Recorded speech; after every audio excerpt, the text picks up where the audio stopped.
No. He gets a glass of Flint tap water, and I swear to God, he drinks it like this. Watch this. Can I get some water? I really did need a glass of water. This is not a stunt. You're doing something isn't a stunt. You have to. It's 100% a stunt. When was the last time a president stopped a speech to ask, "Can I get a glass of water?" They would never do that. They would have water ready.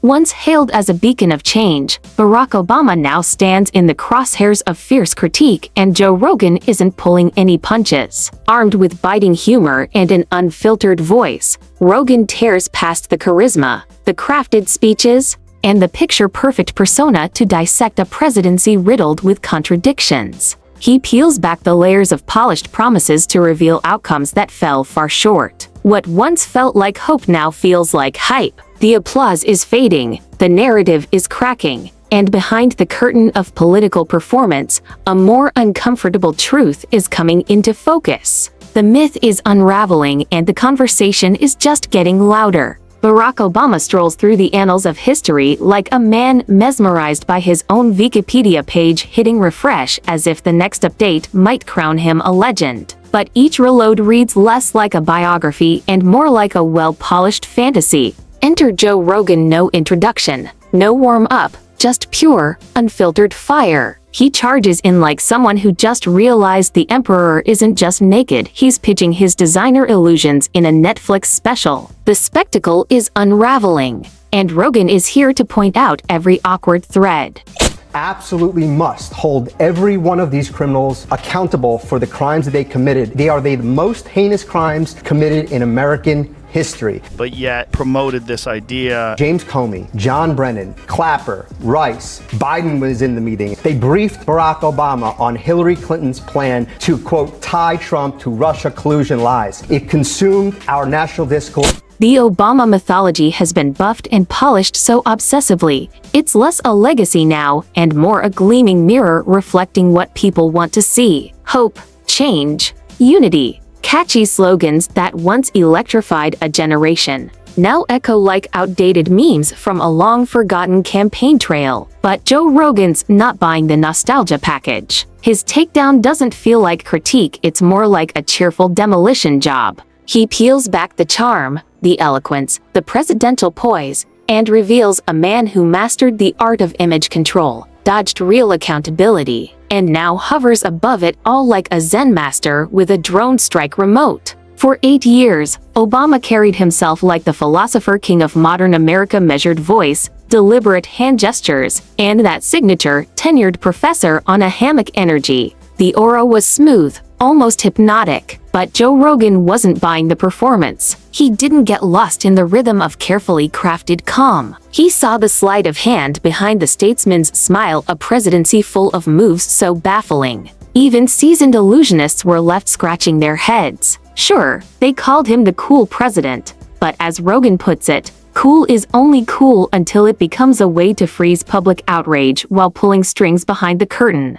Every other president got roasted, and one time during the White House press correspondence thing, Obama went on stage and he roasted Trump. And one of the lines he said to Trump, he said, "I'm one thing that you'll never be," which is the president of the United States. Because this is when Trump was trying to claim that Obama's from Kenya. Do you remember that? Yeah, yeah. The birther stuff. Yeah. Which is wild. That stuff was...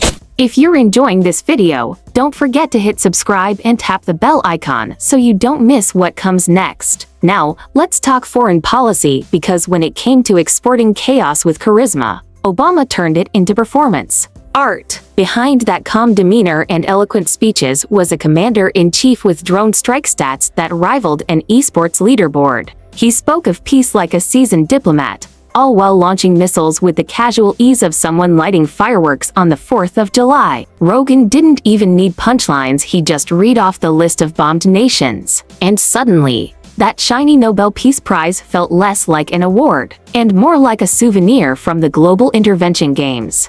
And let's not forget his administration's not-so-secret love affair with surveillance. The NSA was scooping up data on American citizens like it was casting day for Big Brother, Constitution Edition. Meanwhile, Obama stood at podiums serenading the nation with grand promises of liberty, transparency, and democratic ideals. But as Joe Rogan put it, the illusion didn't hold up like catching a magician sneaking through the trapdoor mid-show. On camera, Obama sold freedom. Off camera, he wiretapped it. In his version of transparency, everything was visible except his own administration. Then there was the media. Oh, the media. Under Obama, it morphed from watchdog to worship squad. Reporters didn't just cover the president. They fawned over him like fans at a TED Talk. Newsrooms started sounding less like press briefings and more like campaign rallies. Rogan nailed it when he joked the press corps looked like interns at a self-help seminar nodding enthusiastically, tweeting slogans, while actual issues were screaming down the hallway, ignored.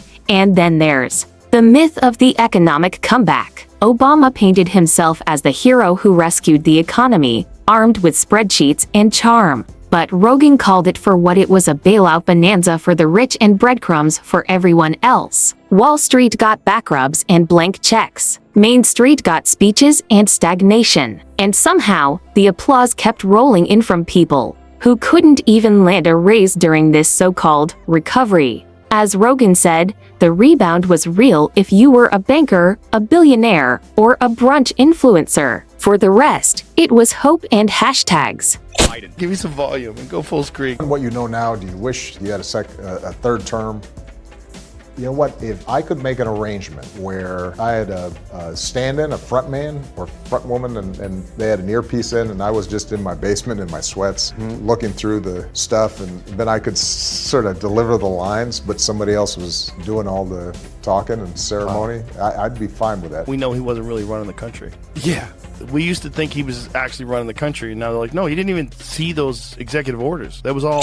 And then there's the celebrity transformation, because Obama didn't just leave office. He pivoted like a brand strategist. Post-presidency, he re-emerged not as a quiet statesman, but as a cultural icon with a production deal. 1 minute, he's drafting executive orders. The next, he's curating Spotify playlists and producing documentaries that feel like Oscar bait narrated by himself. It's less public service, more personal myth-building, like a Ken Burns series where the hero and the narrator just happen to be the same guy. Joe Rogan couldn't help but laugh. The commander-in-chief had morphed into content creator-in-chief. And the irony? Almost poetic. Obama preached about climate catastrophe from the podium, then bought beachfront property like rising sea levels were just conservative clickbait. His eco-concern hit about as hard as a fitness guru caught shotgunning milkshakes backstage. And let's not breeze past the Russia saga, not the Trump edition,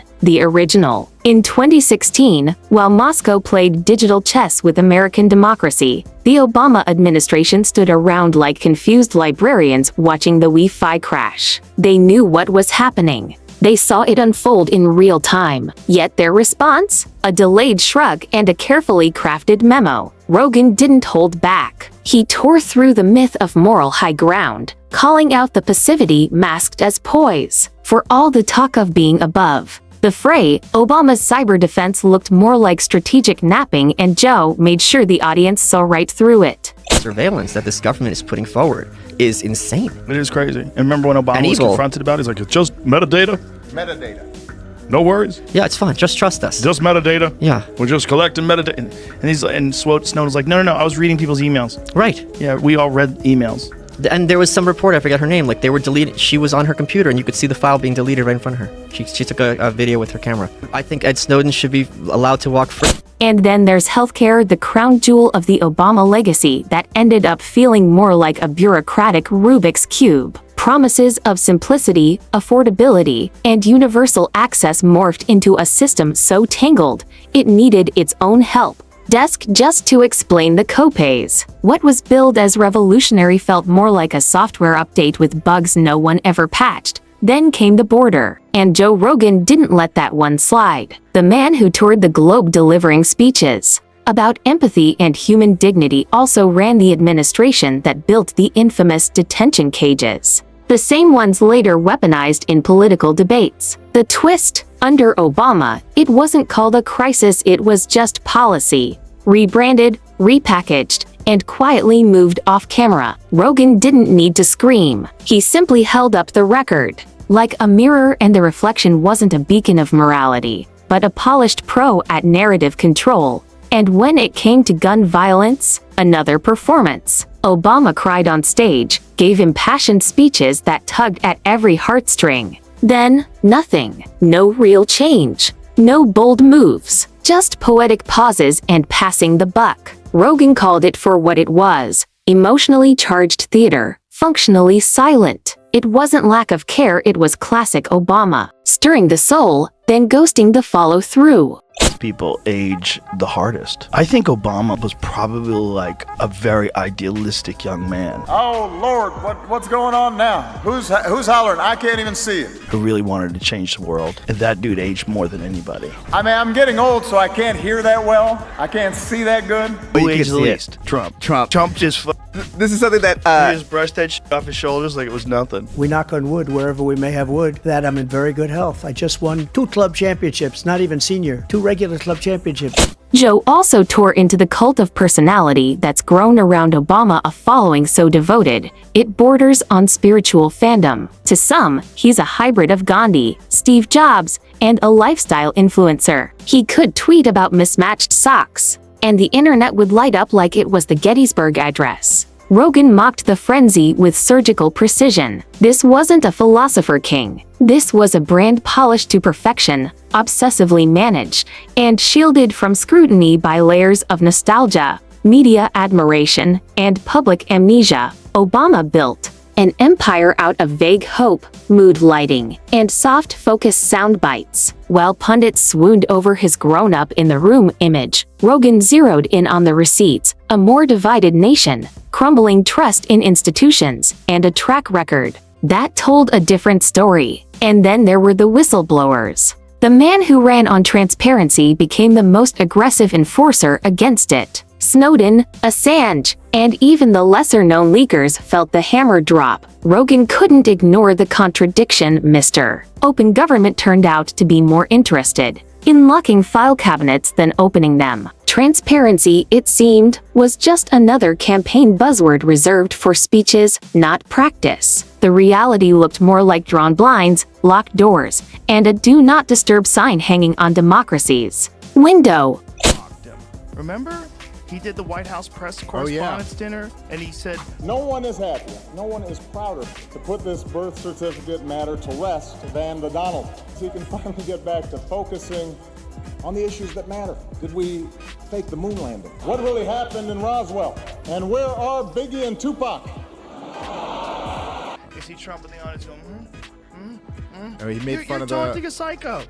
Even as a private citizen, Obama can't help but step back into the spotlight, offering up neatly packaged advice like a wise uncle who hasn't checked the pulse of the room since dial-up internet. Joe Rogan tore that routine to shreds. The tone-deaf lectures, the Instagram deep insights, the lingering aura of "I'm the only adult left in the room." It doesn't come off as leadership. It feels more like post-presidency PR. It's not wisdom, Rogan argued, it's branding, a carefully sustained image of a man who always appeared cooler, calmer, and supposedly more competent than the chaos around him. But here's the twist. For someone who once held the world's most powerful office, Obama sure talks like he was just along for the ride. No major missteps, no deep regrets, just thoughtful reflections and hand-picked Spotify playlists. And then there are the memoirs. 2 volumes of beautifully worded, meticulously edited self-flattery, each page layered with a kind of introspection so polished, it slides right past any hint of accountability. Rogan summed it up perfectly: reading them is like sitting in a sauna with a motivational speaker who won't stop talking about himself.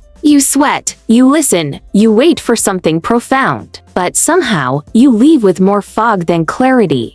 He gave that speech when he gave a speech on television, and everybody was like, fuck this. And then they go, it kind of just went away. It was one of the most beautiful moments in modern American history. People really actually stood up and stopped a war from happening. Today, I authorize the Armed Forces of the United States to begin a limited military action in Libya in support of an international effort to protect Rogan didn't mince words. Obama's greatest gift wasn't governance, it was performance. A magician of optics, fluent in the art of the well-timed pause, the solemn gaze, and the poetic phrase that danced around meaning without ever landing. He didn't just lead, he narrated. Every failure was reframed as a lesson. Every shortfall spun into a noble struggle. He wasn't just a president, he was a franchise. The political equivalent of an iPhone. Elegant, admired, but increasingly hollow with each sleek update. As the country continues to navigate the fallout of choices made on his watch, foreign entanglements, institutional distrust, economic inequality, Obama floats above it all, both literally and metaphorically. Jet-setting with style, backed by million-dollar production deals, he hovers over the wreckage like a detached narrator filming a docuseries about the very storm he helped create. Rogan exposed the contrast. The smooth delivery versus the jagged reality. Behind the polish lies a legacy that starts to crack under direct light. And as that glow dims bit by bit, the applause grows faint, the mystique begins to falter, and the carefully staged theater finally gives way to something far more uncomfortable. The truth, unfiltered and overdue. Daniel Negreanu, the great poker player, was on Tim Pool's show, and they were talking about his shift in political ideologies, and then a lot of it came from when they were accusing Trump of saying that thing that Obama repeated falsely during the campaign. He was talking about white nationalists and neo-Nazis and saying there's very fine people on both sides. But you also had people that were very fine people on both sides. And Negreanu, he had heard the clip where Trump said it, where it was edited. He'd never seen the full thing. And then once he saw the full thing, he was like, what the fuck? And it immediately made him realize, like, oh my God, they're lying. This is years after Daniel had known it was false. And then Obama's sitting right next to Trump and they're joking around with each other. Hey, pal, I know you're a neo-Nazi lover, you Because the truth is, charisma doesn't pay the bill that history always sends. While Obama fades into the Netflix afterglow, crafting documentaries, curating playlists, and basking in the aura of statesman turned celebrity, the aftershocks of his smooth-talking presidency are still cracking the ground beneath us. Joe Rogan didn't just challenge the fairy tale, he ripped the cover off the book. Being likable isn't the same as being effective. That's the uncomfortable truth Rogan threw on the table like a mic drop. Corporate bailouts dressed up as economic justice. Drone strikes repackaged as diplomacy. Words that soothed, policies that stung. What's left isn't a legacy, it's a stage play. Carefully directed, expertly lit, but increasingly threadbare at the seams. And that's the part most don't want to face. The Obama glow, the calm, the confidence, the cultivated image is dimming. Strip away the branding, and what remains is a politician with top-tier delivery and a arsenal full of contradictions. Rogan didn't just roast the myth, he lit it up from the inside. And when the smoke cleared, the figure standing there wasn't a savior. It was a man who mastered the performance of integrity while sidestepping its burden. The applause is fading, and for the first time, the spotlight isn't protecting the icon, it's revealing the illusion.